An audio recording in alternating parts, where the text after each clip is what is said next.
In this video, we discuss the best reward credit cards for retirees. Coming up next on Holy Schmidt.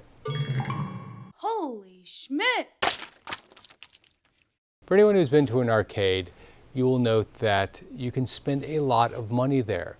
And what you get when you are done with the game are tickets. The more you spend, the better you are at the game, the more tickets you receive. And when they win, the machine spits out dozens and dozens of tickets, and it sounds very much like Las Vegas when someone is playing the slot machine and they get 3 bars. Over the course of an evening, someone could have spent $150 and received 2,500 tickets. That's an amazing amount of tickets. You go to the counter and you take your tickets, turn them in, they give you a receipt, and you look at the gift center and realize that for 2,500 tickets, you can get a cat that waves at you, a solar cat that waves at you. By the way, you can pick up that same cat on Amazon for $10.07, so the net cost for 3 hours of fun was $140. The problem with reward credit cards is that they also create an arcade environment, but instead of getting tickets, you get points. Those points give you the same feeling that you got when you were a kid at the arcade. And if they want to steer you in a particular direction, they'll give you double points, 5x points, 10x points, for example. But how much are those points really worth? And are 10,000 points on card A the same value as 10,000 points on card B? I don't know. When you get double the points, triple the points, or 5x the points, do you have to buy something specific with that credit card to get those points? Probably. Are they charging you more for that product or service than you would pay in the open market? Does an airline ticket using the American Express travel site cost the same as an airline ticket using the Chase Sapphire Reserve site? Who knows? And this is part of the problem. So in order to know which cards give you the best value, you need to have a common system. And that common system, in my view, is cash. And in order to decide which card gives you the best bang for the buck, so to speak, you need to be able to compare categories across different cards. And the best of the purchasing power of those categories is if you can independently buy that item or service anywhere, not from the credit card company. That's not always the case, but the ones we're going to talk about will give you the ability to do that in many cases. What are the common categories that retirees like to spend their money on? Well, they need to eat, they're human beings, and they like to travel. Travel comes down to gas for the car, flights, hotels, and rental cars, in most cases. It's important to note, and this is really important in fact, that credit card companies charge stores about 1.5% to use the service. So if you walk into a retail store and put down your credit card and you bought something for $100, the store would receive $98.50 and the credit card company would receive about $1.50. If you understand this, then you will note that any payment to you in excess of 1.5% comes in the form of one of 3 categories. Either the interest that they receive on balances on the credit card, and a lot of owners of credit cards hold balances, a discount that they receive from a vendor that they don't pass on to you or they pass partially on to you, or what's called a cap, meaning I'm going to give you a lot of percentage, but I'm going to cap it at a relatively low number so that when you hit it, you stop earning.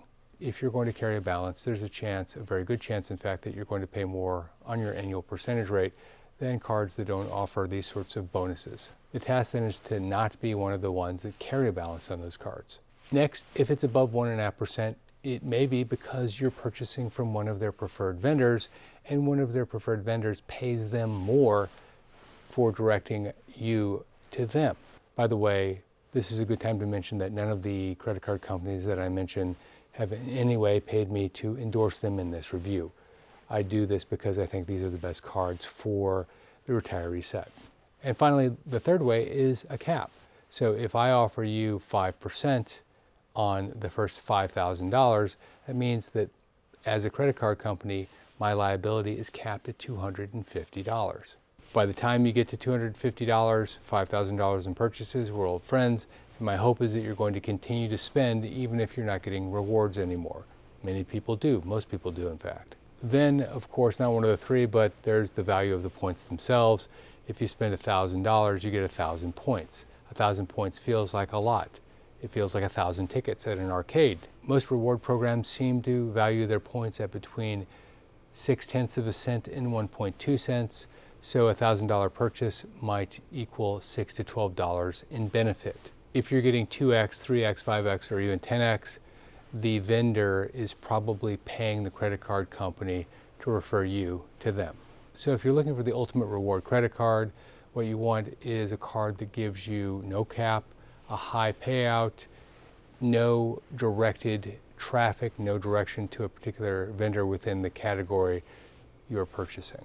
Cash is best because you can use it anywhere, but points are okay if you know what their actual value is. Interest rates are important only if you're going to carry a balance. You might even want the credit card company to have a lot of people with balances, particularly if you are not going to have a balance on your card.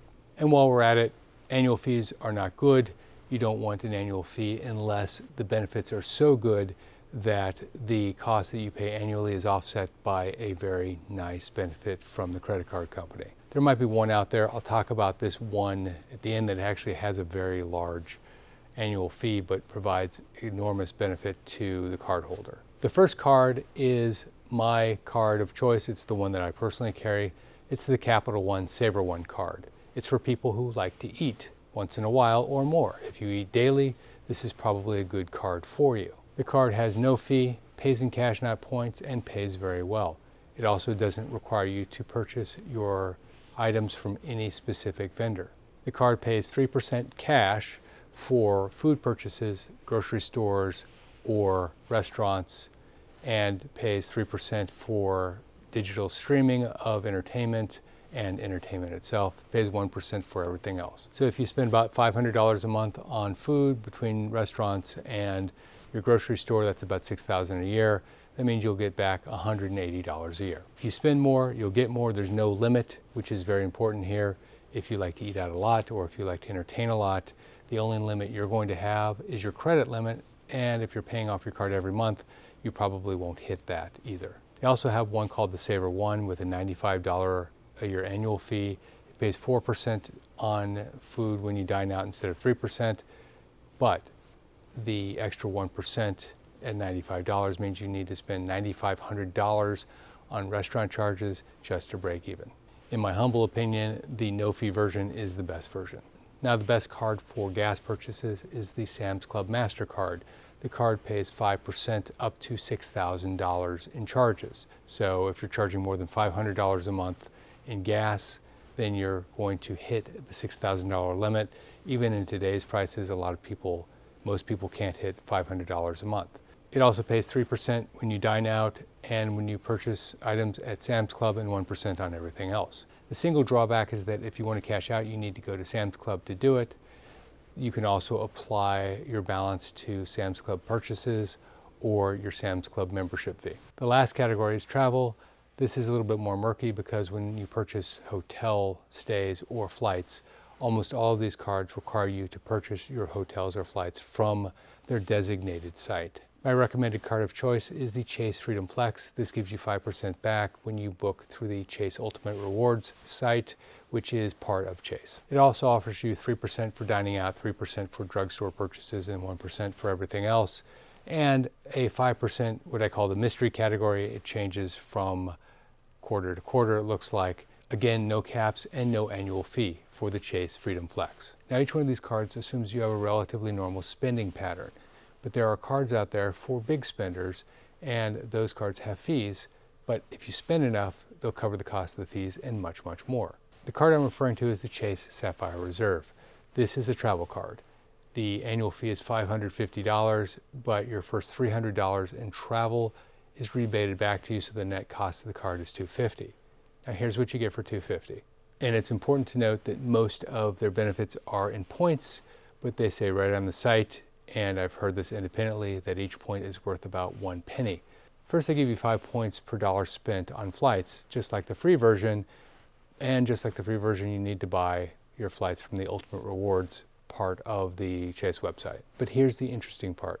If you then go and redeem those points later for more flights, they give you a 50% bonus. Let me give you an example. If you spend $12,000 on flights, you'll get 60,000 points or $600 worth of points. You can then take those points and apply them to a flight, again through the Chase Ultimate Rewards site, and you'll get $900 worth of flight. If you fly a lot, that means that you're getting a 50% improvement on all of your points. And the last point is the card will give you 10 points for booking cars and hotels through the Chase site. And if you don't want to use the Chase travel site, the card will give you 3 points for every dollar spent just booking in the travel category. The card will also give you 10 points per dollar spent for using Lyft, 3 points per dollar spent for restaurants, and 10 points per dollar spent for using restaurants if you prepay for what you're going to spend, which would be hard to do. Now, for most of you, this card is probably not appropriate. I would say for 99 out of 100 of you, the card is not appropriate because you need to spend a lot of money in order to cover the cost of that $250. You certainly need to travel a lot. But if you're one of those people that did very well during your working years, you saved well, and now is the time for you to just unleash on the world, well, this card might be for you. If there's a card that you like that I didn't mention, put it in the comment section below along with why you like it so that others can learn from your wisdom. Also, check out this video on 5 things that will make you financially secure in retirement. This is Jeff Schmidt. Thanks for watching.